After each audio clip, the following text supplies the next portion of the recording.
स्वागत है आप सबका आपके अपने YouTube channel sure competition success पर। हम पढ़ रहे हैं 7th क्लास की ज्योग्राफी। तो देखिए अब तक हमने 8 चैप्टर पढ़ लिए हैं। आज हम पढ़ेंगे चैप्टर नंबर 9 जिसका की नाम है रेगिस्तान में जीवन। इससे पहले जो चैप्टर नंबर 8 हमने पढ़ा था इसके अंतर्गत देखिए जो उष्णकटिबंधीय क्षेत्र है, अगर यहाँ की बात की जाए तो हमने अमेजन बेसिन के अंदर जीवन इस चीज को पढ़ा। उसके बाद में उपोष्ण क्षेत्र की बात करते हुए हमारे भारत का ही गंगा ब्रह्मपुत्र का बेसिन और इसके अंदर जीवन इस चीज को पढ़ा। आज हम पढ़ेंगे रेगिस्तान में जीवन। रेगिस्तान यानी कि मरुस्थल। तो देखिए जरा रुकिए, आप जब नाम सुनते हैं मरुस्थल या फिर रेगिस्तान तो रुककर एक बार सोचिए कि आपके मन में क्या छवि उभरती है। देखिए आपके मन में आ रहा होगा कि भाई रेत के बड़े बड़े टीले, ऊंट वगैरह होंगे, एकदम सूखा क्षेत्र जहां पर कि बिल्कुल भी पानी नहीं है। अगर आप इस प्रकार से सोच रहे हैं तो देखिए आप बिल्कुल आधा ही सोच रहे हैं। जो मरुस्थल है, मरुस्थल देखिए कोई मिट्टी या बालू रेत इस प्रकार की चीजों का होना यहां पर आवश्यक नहीं है। मरुस्थल जो है वो 2 प्रकार के होते हैं। एक तो होगा यानी कि गर्म मरुस्थल जिसको कि भाई रेगिस्तान ही कहा जाएगा इसको भी, और दूसरी तरफ होंगे ठंडे मरुस्थल। तो फर्क क्या है यहां पर, कौन सी चीज है जो कि किसी भी क्षेत्र को मरुस्थल बनाती है? तो यहां पर बात आती है वर्षा की। जी हां, बारिश ही एक ऐसी चीज है जो कि निर्धारित करती है कि भाई कौन सा क्षेत्र मरुस्थलीय होगा। अगर बात करें बारिश की तो देखिए बारिश जो होगी बिल्कुल कम मात्रा में होगी। आप मानकर चलिए 25 सेंटीमीटर वार्षिक से भी कम वर्षा जिस क्षेत्र में होगी वो क्या कहलाएगा? वो मरुस्थल कहलाएगा। तो एक चीज आप लोग समझ चुके हैं कि देखिए जो वर्षा है ये डिसाइड करेगी कि मरुस्थल है या नहीं। मिट्टी, रेत, बालू वगैरह इन सब का होना आवश्यक नहीं है। अगर ठंडे मरुस्थल की हम बात करें, जैसे कि देखिए अंटार्कटिका में क्या है? पूरा बर्फ से आच्छादित क्षेत्र है, यहां पर रेत वगैरह कुछ भी नहीं है, लेकिन फिर भी ये मरुस्थल है। क्यों? क्योंकि जो वर्षा का वितरण है वो काफी कम है। वर्षा जो रहेगी यहां पर 25 सेंटीमीटर वार्षिक से कम रहेगी। तो ये चीज आपने समझी। आज की इस क्लास में हम डिस्कस करेंगे एक गर्म रेगिस्तान के बारे में जिसका की नाम है सहारा। और सहारा की अगर बात करें तो देखिए कहां पर है सहारा मरुस्थल? सहारा मरुस्थल है अफ्रीका महाद्वीप में, अफ्रीका कॉन्टिनेंट में। और देखिए विश्व का सबसे बड़ा गर्म मरुस्थल है ये चीज ध्यान रखनी है कि गर्म मरुस्थल है, गर्म लगा होना जरूरी है। अगर वैसे मरुस्थल की बात करें तो सबसे बड़ा जो मरुस्थल है वो कौन सा है? अंटार्कटिका है, जो कि एक ठंडा मरुस्थल है। अगर यहां पर अफ्रीका का नाम लिया जाता तो इसका मतलब गर्म मरुस्थल की बात हो रही है। तो देखिए स्टार्ट करते हैं, हम पढ़ेंगे अफ्रीका महाद्वीप में जो सहारा मरुस्थल है इसके अंदर जीवन को हमने पढ़ना है। तो देखिए सबसे पहले हम लोग क्या करेंगे, एक मैप बनाएंगे अफ्रीका महाद्वीप का और इसके अंदर लोकेशन को देखने का प्रयास करेंगे कि जो सहारा मरुस्थल है ये किस किस देशों के अंदर फैला हुआ है। तो देखिए स्टार्ट करते हैं। तो मैप की अगर बात की जाए तो देखिए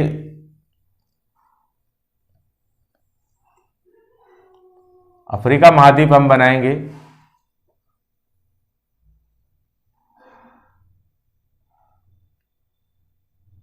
पूरा बनाने की जरूरत नहीं है, खाली ऊपर का हिस्सा देखेंगे जहां तक कि सहारा मरुस्थल है जो फैला हुआ है। तो देखिए इस प्रकार से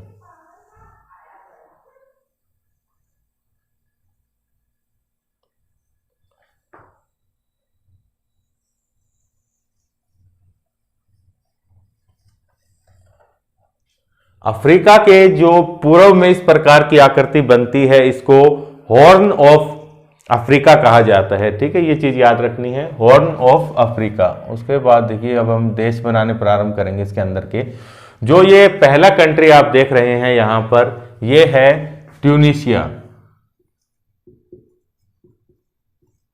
ये हो गया ट्यूनीशिया। उसके बाद देखिए ट्यूनीशिया के साथ में लगता हुआ ही यहां पर एक देश जिसका कि नाम है अल्जीरिया। और अल्जीरिया की जो सीमा है वो यहां पर लगती है, देखिए इस प्रकार से। मोरक्को है आपका, यहां पर मोरक्को, ये है मोरक्को और उसके बाद ये है अल्जीरिया। अल्जीरिया। उसके बाद अल्जीरिया के साथ में लगता हुआ एक देश जिसका कि नाम है लीबिया।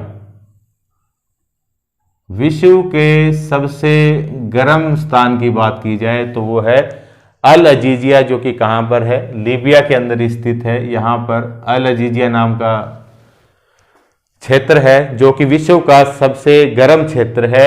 यहां पर 1922 में देखिए सर्वाधिक ज्यादा टेम्परेचर यहां पर नोट किया गया था, लगभग 58 डिग्री। तो ये है लीबिया, लीबिया के अंदर है ये। उसके बाद में देखिए ये मोरक्को है। मोरक्को से हम नीचे की तरफ आएंगे, अल्जीरिया से टच करता हुआ इस प्रकार से ये है मोरिटानिया, मोरिटानिया। उसके बाद देखिए मोरिटानिया और अल्जीरिया को टच करता हुआ यहां पर बनेगा इस प्रकार से माली। हम केवल वही क्षेत्र बना रहे हैं जहां पर कि सहारा मरुस्थल का विस्तार है। तो ये माली है, माली, और यहां पर देखिए टच करता हुआ अल्जीरिया को इस प्रकार से ये है, इस प्रकार से नाइजर, ये नाइजर। और नाइजर के पूर्व की तरफ चलेंगे तो यहां पर एक कंट्री जिसका कि नाम है चड, इस प्रकार से ये हो गया आपका चड। और चड के बाद में पूर्व की तरफ बढ़ेंगे तो यहां पर सूडान, यहां पर इस प्रकार से ये यहां ऊपर इजिप्ट हो जाएगा, ये है इजिप्ट, और यहां पर है सूडान। और थोड़ा सा क्षेत्र सहारा मरुस्थल का यहां पर इस प्रकार से एक जो कंट्री यहां पर है इसका नाम है इरिट्रिया। ठीक है, तो ये आप लोग देख सकते हैं जो सहारा मरुस्थल है वो इन देशों के भी अंदर स्थित है। और ये क्या है, अफ्रीका महाद्वीप का हमने उत्तरी हिस्सा बनाया है। उत्तरी थोड़ा ये जैसे कि इस प्रकार देखिए उत्तरी है, नीचे दक्षिणी, यहां पर पूर्वी और ये पश्चिमी। तो सहारा मरुस्थल की बात करें तो वो यहां पर इन देशों के अंदर फैला हुआ है। और कितने देश हैं ये, टोटल 11 कंट्री है। देखिए 1 2 3 4 5 6 7 8 9 10 और 11।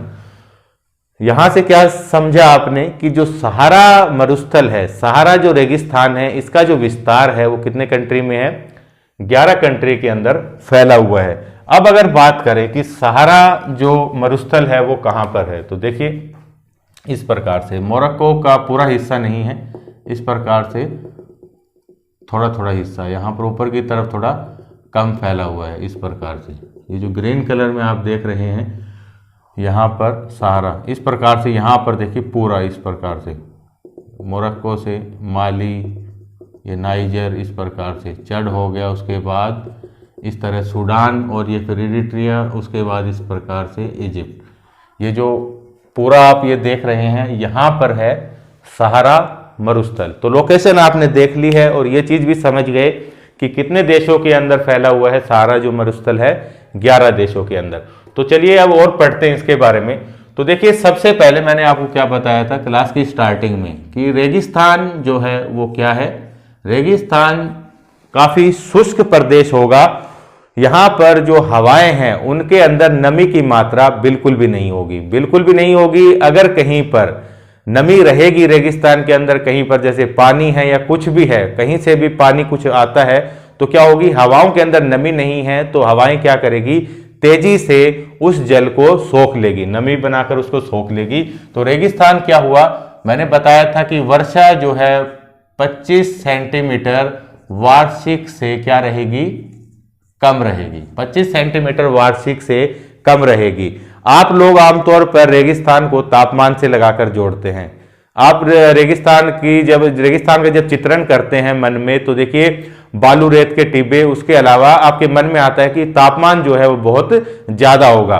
तो तापमान की अगर बात की जाए तो देखिए वो बहुत ज्यादा भी हो सकता है और उसके अलावा बहुत कम भी हो सकता है। जैसा कि मैंने आपको बताया कि अंटार्कटिका जो है वो क्या है, एक ठंडा रेगिस्तान है, तो वहां पर तापमान बिल्कुल कम रहेगा और यहां पर जो गर्म रेगिस्तान है तापमान ज्यादा रहेगा। और तापमान भी ऐसा नहीं है कि पूरे दिन ही ज्यादा रहेगा, दिन रात में, तो देखिए दिन के समय जो तापमान है वो क्या रहेगा, बहुत ज्यादा पहुंच जाएगा, 50 डिग्री सेल्सियस से भी ज्यादा पहुंच जाता है। उसके अलावा रात के समय क्या होता है कि जो तापमान है उसमें बिल्कुल गिरावट आ जाती है, 0 डिग्री सेल्सियस तक तापमान पहुंच जाता है। तो तापमान अधिकतम भी हो सकता है 50 डिग्री सेल्सियस, और कम की बात करें तो 0 डिग्री सेल्सियस तक पहुंच जाता है। ये हम बात कर रहे हैं इसके संदर्भ में। सहारा मरुस्थल का जो तापमान है दिन में 50 डिग्री सेल्सियस से भी अधिक तक पहुंच जाता है, और अगर रात में बात करें तो देखिए 0 डिग्री सेल्सियस तक, जिसमें कि पानी भी जम जाता है। उसके बाद देखिए मैंने आपको बताया था कि ये क्या है, विश्व का सबसे बड़ा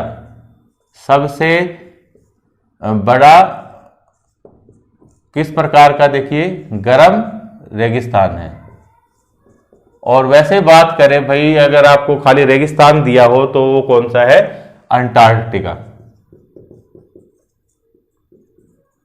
अंटार्कटिका जो है वो क्या है, सबसे बड़ा मरुस्थल है। गर्म की बात की जाए तो वो कौन सा है, ये जिसके बारे में हम पढ़ रहे हैं, सहारा मरुस्थल के बारे में। उसके बाद देखिए ये किस प्रकार से बना हुआ है, यहां पर देखिए बालू मिट्टी की परतें पाई जाएंगी। बालू मिट्टी तो है ही है, उसके अलावा बजरी जो होती है, जो कि मीडियम साइज के इस प्रकार के कंकड़ों से मिलकर बनी होती है, तो बजरी की परत भी चारों तरफ बिछी रहती है। उसके अलावा देखिए कठोर चट्टानें भी पाई जाएगी, जो कि भूमिगत भी हो सकती है और भूमि से बाहर निकलकर किसी पठारनुमा संरचना का निर्माण भी कर सकती है। उसके अलावा चट्टानें देखिए बहुत अधिक ऊंचाई तक भी जा सकती है। चट्टानें अगर बात करें तो देखिए यहां पर क्या मिलेगा भाई, बालू मिट्टी की परत बताई मैंने आपको, उसके अलावा बजरी बिछी रहेगी, कहीं पर आपको मिलेगी ठोस चट्टानें। और चट्टानों की बात करें तो चट्टानों की जो ऊंचाई है वो देखिए 2500 मीटर से भी ज्यादा हो सकती है। ठीक है, इस प्रकार से चट्टानें ऊंची उठी हुई 2500 मीटर से भी ज्यादा। तो इस प्रकार से ये बाहरी रूप से हम देखेंगे इसको तो ये हमें ऐसा दिखाई देगा, सहारा मरुस्थल। उसके बाद में देखिए बताया गया है आपको बुक के अंदर कि सहारा मरुस्थल जो है वो पहले इस प्रकार का बिल्कुल भी नहीं था। पहले जो ये सहारा मरुस्थल है ये देखिए हरा भरा प्रदेश था। यहाँ की जो गुफाएं हैं उनके अंदर जो चित्रण किया गया है भाई प्राचीन काल के लोगों के द्वारा, उससे ज्ञात होता है कि ये जो प्रदेश था ये क्या था, बिल्कुल हरा भरा था। यहाँ पर भाई नदियां भी थी, उसके अलावा पेड़ पौधों की भरमार थी, हर प्रकार के जानवर यहाँ पर पाए जाते थे। लेकिन समय के साथ क्या हुआ कि इस प्रदेश की जलवायु के अंदर भारी परिवर्तन हुआ और उसकी वजह से ये हरा भरा जो क्षेत्र है ये रेगिस्तान के अंदर तब्दील हो गया। तो देखिए गुफाओं के चित्रण से पता चलता है कि पहले क्या था, ये हरा भरा प्रदेश था। और यहाँ पर देखिए जैसे कि हाथी, शेर, जिराफ, शतुरमुर्ग इस प्रकार के जानवर यहाँ पर पाए जाते थे। इसके अलावा यहाँ पर देखिए मछली के अवशेष भी मिले हैं, कंकाल मिले हैं। तो इससे पता चलता है कि ये जो क्षेत्र रहा होगा कभी, यहाँ पर पानी की कोई कमी नहीं होगी और ये हरा भरा एक क्षेत्र था। इन चीजों से ये पता चलता है। तो ये तो हुई बाहरी रूप से इसकी बात। उसके बाद में देखिए अगर जलवायु पर आए हम, अगर जलवायु की बात की जाए तो जलवायु कैसी रहेगी, मैंने आपको बताया कि जलवायु जो है वो काफी गर्म रहेगी, हवाएं जो है वो शुष्क रहेगी। तो जलवायु कैसी रहेगी, गर्म व शुष्क रहेगी। हवाओं के अंदर नमी की मात्रा नहीं होगी। हवाओं के अंदर नमी की मात्रा नहीं होगी तो क्या होगा कि भाई बादलों का निर्माण नहीं होगा। सहारा मरुस्थल के ऊपर बादल नहीं पाए जाएंगे, जिसकी वजह से यहाँ का जो आकाश है वो कैसा दिखाई देगा, निर्मल और साफ दिखाई देगा। तो ठीक है, हवाएं गर्म और शुष्क रहेंगी। उसके अलावा मैंने तापमान आपको बताया कि तापमान देखिए कितना रहेगा, 50 डिग्री तक चला जाता है, दिन में 50 डिग्री से भी ज्यादा, और रात के समय आप देखेंगे तो 0 डिग्री सेल्सियस से भी नीचे तक भी आ सकता है। 0 डिग्री सेल्सियस तो है ही है। उसके अलावा देखिए मैंने आपको यहाँ पर ये पोजीशन दिखाई थी अल अजीजिया की। अल अजीजिया जो कि कहाँ पर है, देखिए लीबिया के अंदर। इसका जो तापमान है ये सर्वाधिक रिकॉर्ड किया गया है 57.7 डिग्री सेल्सियस। ये किसका तापमान है, अल अजीजिया का। तो ये तो हुई इसकी जलवायु की बात। उसके बाद देखिए हम बात करेंगे यहाँ पर किस किस प्रकार की वनस्पति पाई जाती है। तो वनस्पति के बारे में देखिए आप, तो वनस्पति देखिए मैंने आपको बताया कि पानी की यहाँ पर कमी है, हवाओं के अंदर भी नमी बिल्कुल हवाओं के अंदर नमी नहीं होती, तो इसलिए यहाँ पर किस प्रकार की वनस्पति पाई जाएगी, जीरोफाइट्स, जिनको कि मरुद्भिद बोलते हैं, इस प्रकार की वनस्पति पाई जाएगी। बहुत बार पूछा जाता है कि रेगिस्तान में किस प्रकार की वनस्पति पाई जाती है, तो वो है मरुद्भिद, मरुद्भिद बोलते हैं या फिर इंग्लिश में जीरोफाइट। जीरो का मतलब ये होता है, ठीक है, पानी से संबंधित, जीरो यानी कि पानी, जैसे कि आंखों का रोग है जीरोप्थेल्मिया, इसमें क्या होता है कि आईज जो है ड्राई हो जाती है, आंखों में पानी की कमी हो जाती है। तो यहां पर जीरोफाइट्स यानी कि पानी की कमी के अंदर जो पौधे उगते हैं उनको मरुद्भिद कहा जाता है, जीरोफाइट कहा जाता है। अब ये जो प्लांट्स होते हैं इनके अंदर कई क्वालिटीज होती हैं जिनकी वजह से ये खुद को यहाँ पर जीवित रख पाते हैं। जैसे कि देखिए, एक तो क्या होगा भाई, इनके जो प्लांट्स है इनके ऊपर पत्तियां बहुत कम मात्रा में पाई जाएगी, छोटी छोटी पत्तियां होंगी, बहुत कम मात्रा में होगी या फिर नहीं भी होगी, कांटों के अंदर वो चीजें रूपांतरित हो चुकी है पत्ती वगैरह।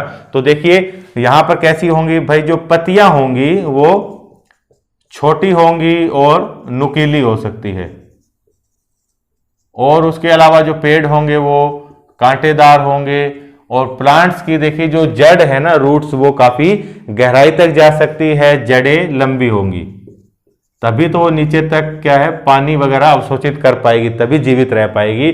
जड़ें लंबी नहीं है तो ऊपर किसी प्रकार का पानी नहीं है, वो सरवाइव नहीं कर पाएगी, जड़ें लंबी होगी। उसके अलावा देखिए जो पेड़ पौधों की छाल है वो क्या होगी, मोटी होगी, छाल मोटी होगी ताकि वाष्पोत्सर्जन की क्रिया को वो कम कर सके और अपने पानी के होने वाले लॉस को भी कम कर सके, जिसकी वजह से ये सरवाइव कर पाएगी। तो इस प्रकार की वनस्पति यहाँ पर पाई जाएगी। तो देखिए अगर एग्जाम्पल की बात करें तो जैसे भाई किकर है, बबूल है, उसके अलावा देखिए नागफनी, कैक्टस, ये सब चीजें आपने सुनी होगी, तो ये सब इसके एग्जाम्पल है। तो एग्जाम्पल देखिए जैसे कि कैक्टस, कैक्टस है, खजूर, ये भारत में तो जैसे खेजड़ी वगैरह हो गई थार मरुस्थल में, लेकिन यहाँ की बात करें तो देखिए कैक्टस, खजूर, रामबास, एकेशिया यानी कि ये किकर ही है, बबूली, उसके अलावा देखिए खैर इत्यादि, इस प्रकार की वनस्पति यहाँ पर पाई जाएंगी। क्वालिटीज वगैरह सब याद रखना है कि क्या क्या इनके अंदर होनी चाहिए। तो ये तो बात हुई वनस्पति की। इसके बाद अगर हम बात करें कि जीव जगत के बारे में कि यहाँ पर कौन कौन से जीव जंतु पाए जाएंगे, तो ये देखिए नोट करिए। उसके बाद यहाँ पर पाए जाने वाले जीव, जीव से पहले एक चीज और पढ़ेंगे कि देखिए ये जो मरुस्थल है यहाँ पर क्या है कि कहीं कहीं पर जो भूमिगत जल है, भूमिगत जल जो है वो अचानक से ऊपर आ जाता है, और जल जब रहेगा तो यहाँ पर क्या है कि विभिन्न प्रकार के पेड़ पौधों को पनपने का अवसर मिलेगा। तो यहाँ पर क्या है, एक सुंदर सा बगीचा तैयार हो जाता है उस पानी की वजह से, जिसको कि क्या कहा जाता है, मरु उद्यान उसको कहा जाता है। मरु उद्यान यानी कि मरुस्थल के अंदर उगने वाला उद्यान। तो ये क्या है, मरु उद्यान। तो यहाँ पर मैंने आपको बताया कि क्या होगा कि जो भूमिगत जल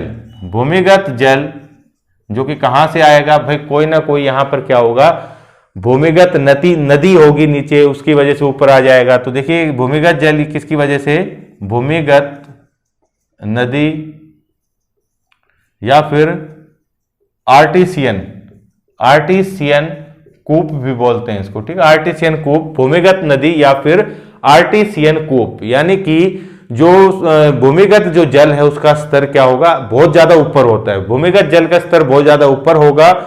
उसके अलावा देखिए जो हवाएं तेज गति से यहां पर चलेंगी तो क्या करेंगी कि बालू मिट्टी की जो ऊपरी परत है उसको उड़ाकर ले जाती है, वहां पर इसकी वजह से खड्डा निर्मित हो जाता है, जिसकी वजह से जो पानी है वो ऊपर ही हमें दिखाई देता है। तो ये चीज समझनी है, भूमिगत जल, भूमिगत नदी या फिर आर्टिसियन कूप के द्वारा ऐसा होता है। तो इसका अगर एग्जाम्पल ले तो देखिए टेफिलालेट, जो कि कहां है, मोरक्को के अंदर है। ये जो आप मोरक्को देख रहे हैं यहाँ पर जैसे कि एक टेफिलालेट नाम का मरु उद्यान है जो कि बहुत बड़े आकार का है। अगर आकार की बात करें तो देखिए 13,000 वर्ग किलोमीटर के अंदर फैला हुआ है।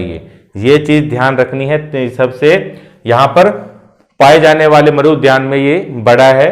टेफिलालेट मोरक्को के अंदर 13,000 वर्ग किलोमीटर के अंदर फैला हुआ है। उसके बाद देखिए जब मरु उद्यान है, यहाँ पर विभिन्न प्रकार की भाई फसल वो पाई जाएंगे, पेड़ पौधे जैसे कि खजूर है या कोई भी जो पेड़ पौधे पाए जा रहे हैं वो ज्यादा संख्या में यहाँ पर पाए जाएंगे। तो जिसकी वजह से क्या होगा कि जो जीव जंतु है आमतौर पर वो यहीं पर निवास करेंगे। उसके अलावा देखिए जो अगर मानव वगैरह भी यहाँ पर कोई बसे हुए हैं तो वो भी ऐसे क्षेत्र में ही रहना पसंद करेंगे जहां पर कि पानी वगैरह की कोई कमी ना हो। ठीक है, जो पानी है वो क्या है, प्राथमिक आवश्यकता है हर किसी के लिए।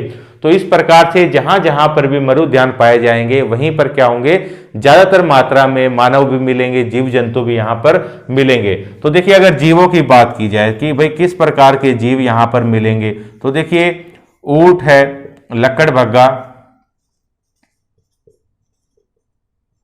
लक्कड़बग्गा, सियार, लोमड़ी, बिच्छू है, सांप की बहुत सारी प्रजातियां। ठीक है, जैसे कि इसमें प्रमुख रेड वाइपर सांप हो गया। उसके अलावा छिपकलियों की भी बहुत सारी प्रजाति यहां पर हमें देखने को मिलेगी सहारा मरुस्थल में। 11 देशों के अंदर फैला हुआ है, ये चीज ध्यान रखनी है। 11 देशों के आपको पता होना चाहिए कि भाई कहां कहां पर फैला हुआ है। उसके अलावा देखिए मैंने एक चीज यहां पर आपको बताना रह गया था कि अगर इसके क्षेत्रफल की बात करें, मैंने आपको बताया कि विश्व का क्या है, ये सबसे बड़ा मरुस्थल है।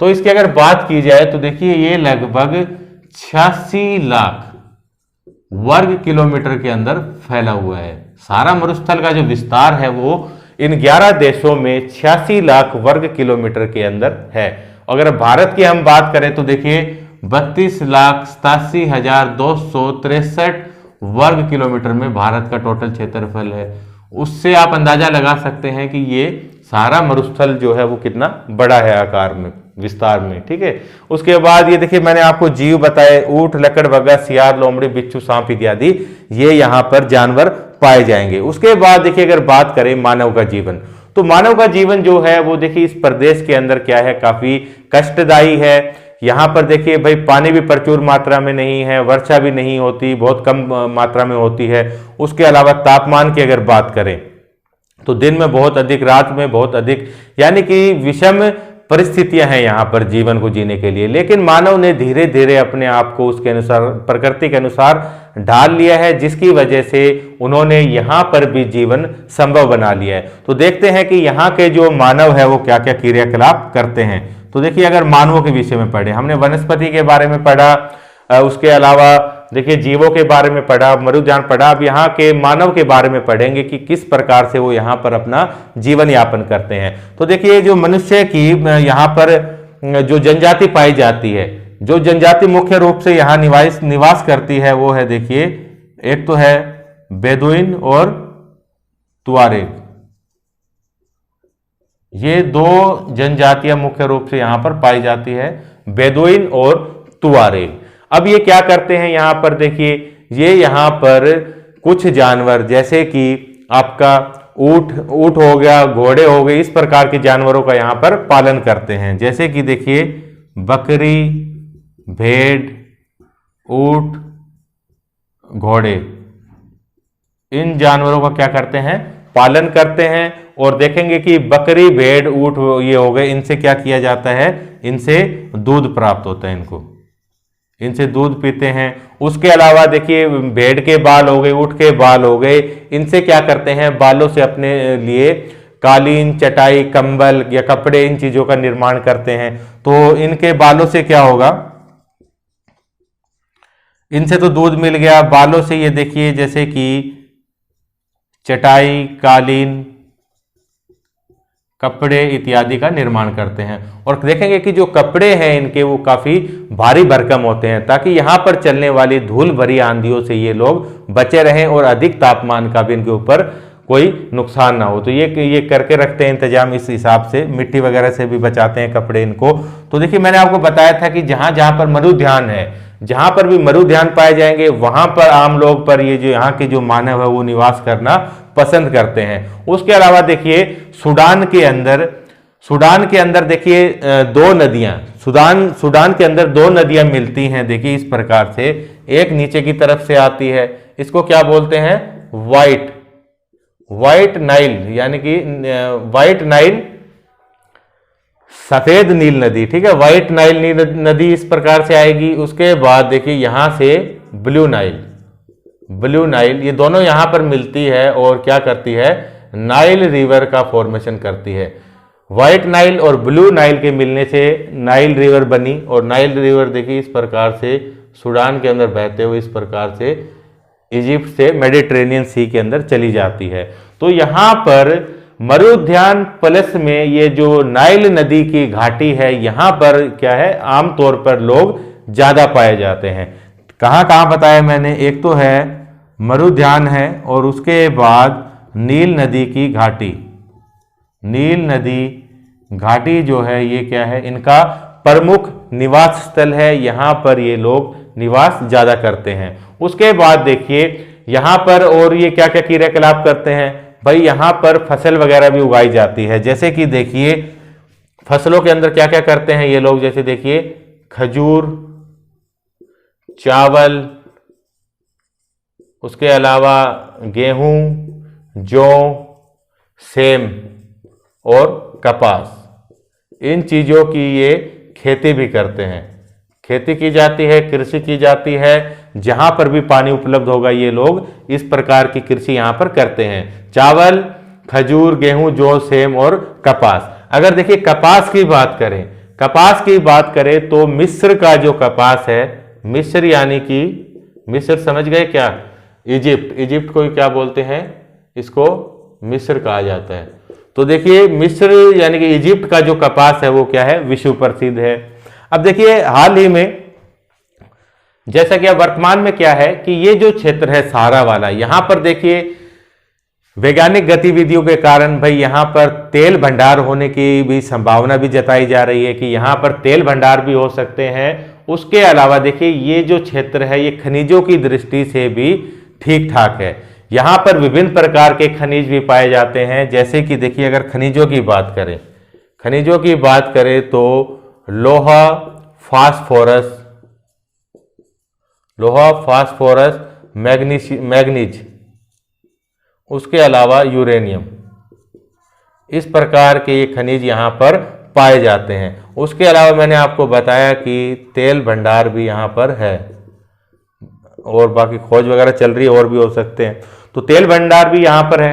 तो अब क्या है, इन क्षेत्रों में यहां पर काफी काम हो रहा है। यहां पर क्या है भाई, माइनिंग वगैरह भी हो रही है, इन खनिजों को निकालने के लिए, तेल के भंडार ढूंढने के लिए भी काम हो रहा है। तो अब यहाँ के लोग क्या कर रहे हैं भाई, अपनी पारंपरिक चीजों को छोड़कर धीरे धीरे इन चीजों की तरफ देखिए अपना रुझान बढ़ा रहे हैं। जैसे कि जनजाति मैंने आपको बताई, बेदुइन है, तुआरेग है, ये क्या करते हैं, अब जैसे कि यहाँ पर माइनिंग हो रही है तो यहाँ पर काम करेंगे ये लोग। उसके अलावा जहां पर तेल भंडार वगैरह के लिए काम चल रहा है तो वहां पर क्या कर रहे हैं, ये अपना रोजगार तलाश रहे हैं और वहीं पर अपना जीवन यापन करते हैं उसी से ही। उसके अलावा देखिए तुआरेग जो जनजाति है, यहाँ पर लोग भी घूमने के लिए आते हैं, तो ये क्या कर रहे हैं, टूरिस्ट का भी काम करते हैं। तो इस प्रकार से इनके जनजीवन में इस प्रकार का बदलाव आज के समय में आ रहा है। तो ये देखिए आज की क्लास थी हमारी, इसके अंदर हमने पढ़ा सहारा मरुस्थल के बारे में। उम्मीद है आप लोगों को अच्छी तरह से समझ आ गया होगा। अगर किसी भी प्रकार के कोई सुझाव हो आपके तो आप निश्चित रूप से हमारे कमेंट बॉक्स में लिखा करिए। और देखिए अगर आप इस चैनल पर नए हैं तो अभी के अभी चैनल को सब्सक्राइब करें, अपने दोस्तों को भी जरूर हमारे साथ जोड़ने का प्रयास करें।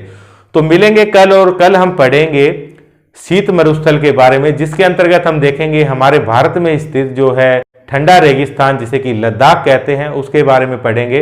तो थैंक यू फ्रेंड, मिलते हैं नेक्स्ट क्लास में जल्दी ही।